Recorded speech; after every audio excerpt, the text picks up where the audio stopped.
ನಮಸ್ಕಾರ ಎಲ್ಲರಿಗೂ. ಎಲ್ಲರೂ ಹೇಗಿದ್ದೀರಾ? ನಾನಂತೂ ಸೂಪರ್ ಆಗಿದ್ದೀನಿ. Welcome to my YouTube channel. ಇವತ್ತಿನ ವ್ಲಾಗ್ ಬಂದು ಕುಕಿಂಗ್ ವ್ಲಾಗ್ ಮಾಡ್ತಾ ಇದ್ದೀನಿ. ಇವತ್ತಿನ ರೆಸಿಪಿ ಬಂದು ಚಿಕನ್ ಕೈಮಾ ಸಾಂಬಾರ್ ರೆಸಿಪಿ. ಇದಕ್ಕೆ ಬೇಕಾಗಿರುವಂತ ಇಂಗ್ರೀಡಿಯೆಂಟ್ಸ್ ನೋಡೋಣ ಬನ್ನಿ ಗೈಸ್. ಇವಾಗ ಕೈಮಾ ಉಂಡೆ ಸಾಂಬಾರ್ಗೆ ಬೇಕಾಗಿರುವಂತ ಇಂಗ್ರೀಡಿಯೆಂಟ್ಸ್ ನೋಡೋಣ. ಒಂದು ದಪ್ಪ ಸೈಜ್ ಈರುಳ್ಳಿ ತಗೊಂಡಿದ್ದೀನಿ, ಮತ್ತೆ ಒಂದು ಟೊಮ್ಯಾಟೊ ತಗೊಂಡಿದ್ದೀನಿ, ಮತ್ತೆ ಗುಂಟೂರು ಮೆಣಸಿನ್ಕಾಯಿ ಮತ್ತೆ ಬ್ಯಾಡಗಿ ಮೆಣಸಿನ್ಕಾಯಿನ ತಗೊಂಡಿದ್ದೀನಿ. ಖಾರಕ್ಕೆ ಎಷ್ಟು ಬೇಕೋ ಅಷ್ಟು ತಗೊಳ್ಳಿ. ಮತ್ತೆ ಸ್ವಲ್ಪ ಕೊತ್ತಂಬರಿ ಸೊಪ್ಪನ್ನ ತಗೊಂಡಿದ್ದೀನಿ.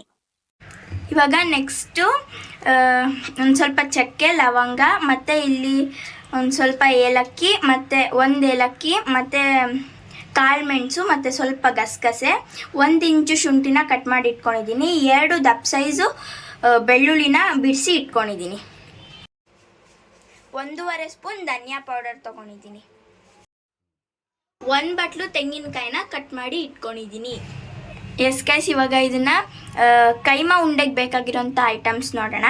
1 ಈರುಳ್ಳಿನ ಚಿಕ್ಕದಾಗಿ ಕಟ್ ಮಾಡಿ ಇಟ್ಕೊಂಡಿದ್ದೀನಿ, ಮತ್ತೆ ಕೊತ್ತಂಬರಿ ಸೊಪ್ಪು ತಗೊಂಡಿದ್ದೀನಿ ಸ್ವಲ್ಪ, ಮತ್ತೆ 1 ಮೊಟ್ಟೆ ತಗೊಂಡಿದ್ದೀನಿ, 4 ಸ್ಪೂನ್ ಕಡಲೆನ ಪುಡಿ ಮಾಡಿ ಇಟ್ಕೊಂಡಿದ್ದೀನಿ, 1/4 kg ಚಿಕನ್ನ ತಗೊಂಡಿದ್ದೀನಿ, ಸಣ್ಣದಾಗಿ ಕಟ್ ಮಾಡಿ ಇಟ್ಕೊಂಡಿದ್ದೀನಿ. ಇದು ಬೋನ್ಲೆಸ್ ಚಿಕನ್. ಮತ್ತೆ ಇಲ್ಲಿ ಬೋನ್ ಇರೋಂಥ ಚಿಕನ್ ನಿಮ್ಗೆ ಆಪ್ಷನ್ ಅಲ್ಲಿ ಬೇಕಾದ್ರೆ ತಗೊಳ್ಳಿ. ಇವಾಗ ಮಸಾಲೆಗೆ ಬೇಕಾಗಿರೋ ಅಂತ ಐಟಮ್ಸ್ ನ ಹುರ್ಕೊಳ್ಳೋಣ ಬನ್ನಿ. ಫಸ್ಟ್ ಇಲ್ಲಿ ಎಣ್ಣೆ ಹಾಕೋತಾ ಇದ್ದೀನಿ, ಸ್ವಲ್ಪ ಎಣ್ಣೆ ಹಾಕೊಂಡೆ, ಮತ್ತೆ ಇಲ್ಲಿ ಸ್ವಲ್ಪ ಈರುಳ್ಳಿ,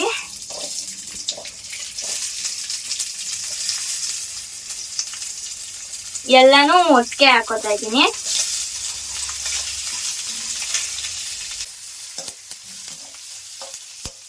ಇದನ್ನೆಲ್ಲ ಚೆನ್ನಾಗಿ ಹುರ್ಕೋಬೇಕು. ಹುರಿದಿಟ್ಕೊಂಡಿರೋ ಐಟಮ್ಸ್ನ ಇವಾಗ ರುಬ್ಕೊಳ್ಳೋಣ ಬನ್ನಿ. ಇವಾಗ ಸ್ವಲ್ಪ ಬೆಳ್ಳುಳ್ಳಿ ಹಾಕೊಂಡಿದ್ದೀನಿ, ಮತ್ತೆ ಅವಾಗಲೇ ತೋರಿಸಿದಂತ ಕಾಯಿನ ಹಾಕೋತಾ ಇದ್ದೀನಿ. ಇವಾಗ ರುಬ್ಕೊಳ್ಳೋಣ. ಇವಾಗ ಇದನ್ನ ರುಬ್ಬಿಟ್ಕೊಂಡಾಗಿದೆ. ಇವಾಗ ಇದನ್ನ ಒಂದು ಬಟ್ಲಿಗೆ ಹಾಕೊಳ್ಳೋಣ.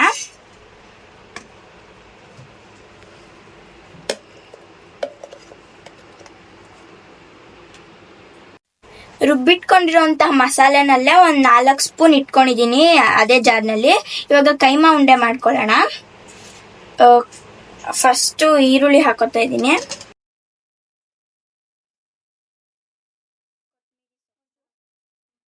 ಕೊತ್ತಂಬರಿ ಸೊಪ್ಪು, ಮತ್ತೆ ನಿಮ್ಗೆ ರುಚಿಗೆ ತಕ್ಕಷ್ಟು ಉಪ್ಪನ್ನ ನಿಮ್ಗೆ ಎಷ್ಟು ಬೇಕೋ ಅಷ್ಟು ಹಾಕೊಳ್ಳಿ ಉಪ್ಪು. ಮತ್ತೆ ಇವಾಗ ಒಂದು ಸ್ವಲ್ಪ ಮೊಟ್ಟೆ ಹಾಕೋತಾ ಇದ್ದೀನಿ, ಒಂದೇ ಒಂದು ಮೊಟ್ಟೆ ಹಾಕೋತಾ ಇದ್ದೀನಿ. ನೀವು 1/4 kg ಅರ್ಧ kg ಒಂದೇ ಮೊಟ್ಟೆ ಸಾಕು. ಇವಾಗ ಇದನ್ನೆಲ್ಲ ಮಿಕ್ಸಿಗೆ ಹಾಕೊಂಡು ತರತರಿಯಾಗಿ ರುಬ್ಕೋಬೇಕು. ಇವಾಗ ಇಲ್ಲಿ ಸಾಂಬಾರ್ಗೆ ಮಸಾಲೆನ ಕುದಿಸ್ಕೊಳ್ಳೋಣ ಬನ್ನಿ. ಫಸ್ಟ್ ಒಂದು ಅಗಲವಾಗಿರುವಂತಹ ಒಂದು ಬಾಣ್ಲಿನ ಇಟ್ಕೋಬೇಕು. ಬಾಣ್ಲಿ ಕಾದಾದ್ಮೇಲೆ ಎಣ್ಣೆನ ಹಾಕೊಂಡು ಚಿಕ್ಕದಾಗಿ ಕಟ್ ಮಾಡಿರುವಂತಹ ಈರುಳ್ಳಿನ ಹಾಕೋಬೇಕು.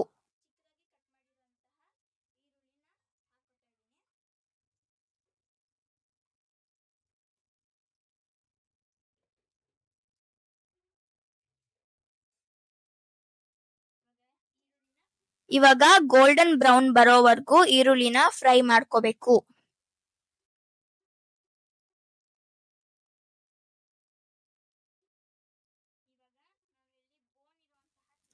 ಇವಾಗ ತೆಗ್ದಿಟ್ಕೊಂಡಿರುವಂತಹ ಚಿಕನ್ನ ಹಾಕೋತಾ ಇದ್ದೀನಿ. ಈ ಚಿಕನ್ಗೆ ಬೇಕಾಗಿರುವಂತಹ ಅಷ್ಟು ಉಪ್ಪು ಹಾಕೋತಾ ಇದ್ದೀನಿ.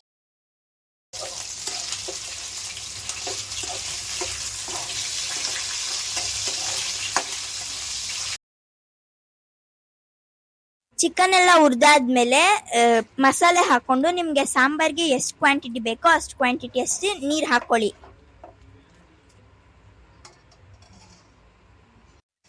ಅವಾಗ್ಲೇ ನಾವು ರುಬ್ಬಿಟ್ಕೊಂಡಿದ್ವಲ್ಲ ಆ ಚಿಕನ್ನ ಇವಾಗ ಉಂಡೆ ಕಟ್ಕೊಳ್ಳೋಣ ಬನ್ನಿ.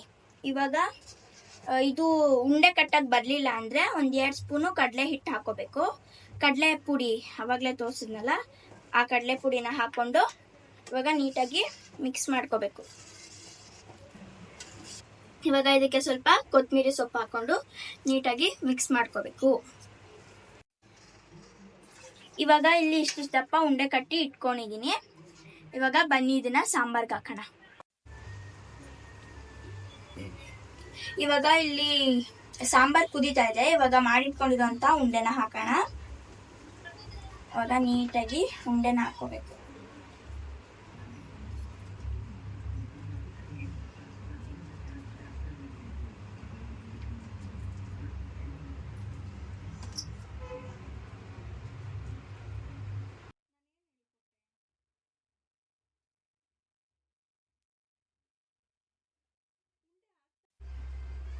ಇವಾಗ ಉಂಡೆ ಹಾಕೊಂಡಾಯ್ತು. ಯಾವುದೇ ಕಾರಣಕ್ಕೂ ಇದನ್ನ ಉಂಡೆ ಹಾಕಿದ ತಕ್ಷಣ ತಿರ್ಗಿಸ್ಬಾರ್ದು. ತಿರ್ಗಿಸಿದ್ರೆ ಉಂಡೆ ಎಲ್ಲ ಒಡೆದೋಗುತ್ತೆ. ಒಂದ್ 5 ನಿಮಿಷ ಬಿಟ್ಟು ತಿರ್ಗಿಸ್ಬೇಕು. ಇವಾಗ ಸಾಂಬಾರ್ ರೆಡಿ ಆಗಿದೆ. ಇವಾಗ ಇದನ್ನ ಸರ್ವ್ ಮಾಡ್ಕೊಳ್ಳೋಣ.